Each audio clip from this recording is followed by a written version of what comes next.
ថ្ងៃពុធ14 ខែ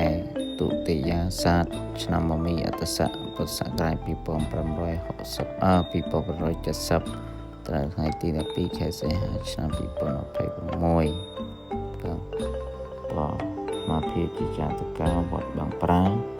តែមានព្រានាមថាសឹងខ្នែងបាន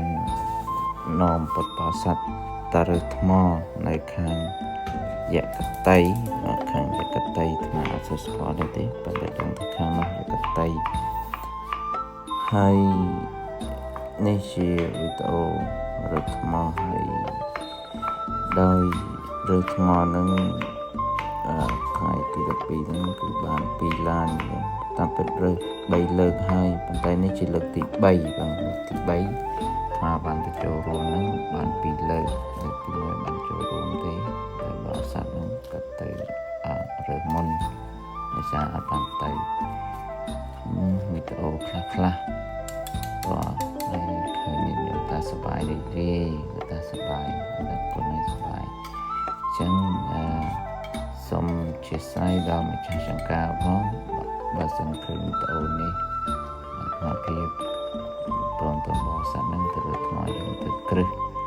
សម្រាប់ដាក់តម្កល់ព្រះពុទ្ធរូបដែលថ្មសុទ្ធមានទម្ងន់5តោនជាងបងហើយតម្លៃហ្នឹង3000ជាង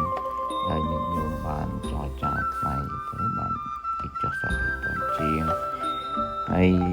ប្រឡាំងតន្ធ្វើរួចទេញោមបែរជាហើយស្អែកមកតាមផាគឺស្អែកហើយស្អែកនៅខាងលើហើយអញ្ចឹងគឺ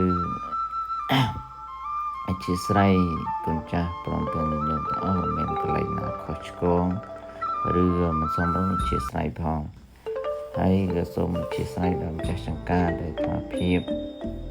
ភាពតំណាងឲ្យជាអត្តកាតំណាងឲ្យពុទ្ធបរិស័ទទាំងអស់បានទៅនាំគ្នារើសថ្មនៅចង្ការយកមកធ្វើប្រឡាំងព្រះហើយចំណែកបុណ្យចែកដល់ម្ចាស់ចង្ការផងហើយ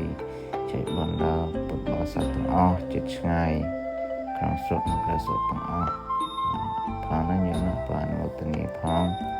បងអនុមោទនាជ្រះថ្លានៅក្នុងការមកផ្សព្វទាំងអស់ដែលពុទ្ធបរិស័ទបាននាំគ្នាមានញឹកហ្នឹងយើងថ្ងៃនេះធ្វើប្រឡាំងផងបកធ្វើរោមម៉ាស៊ីនផងនៅវត្តបងប្រាពុទ្ធពលយើងណាអញ្ចឹងសម្រាប់ទុកដល់ក្មេងជំនាន់ក្រោយក៏បានដឹងបានឃើញ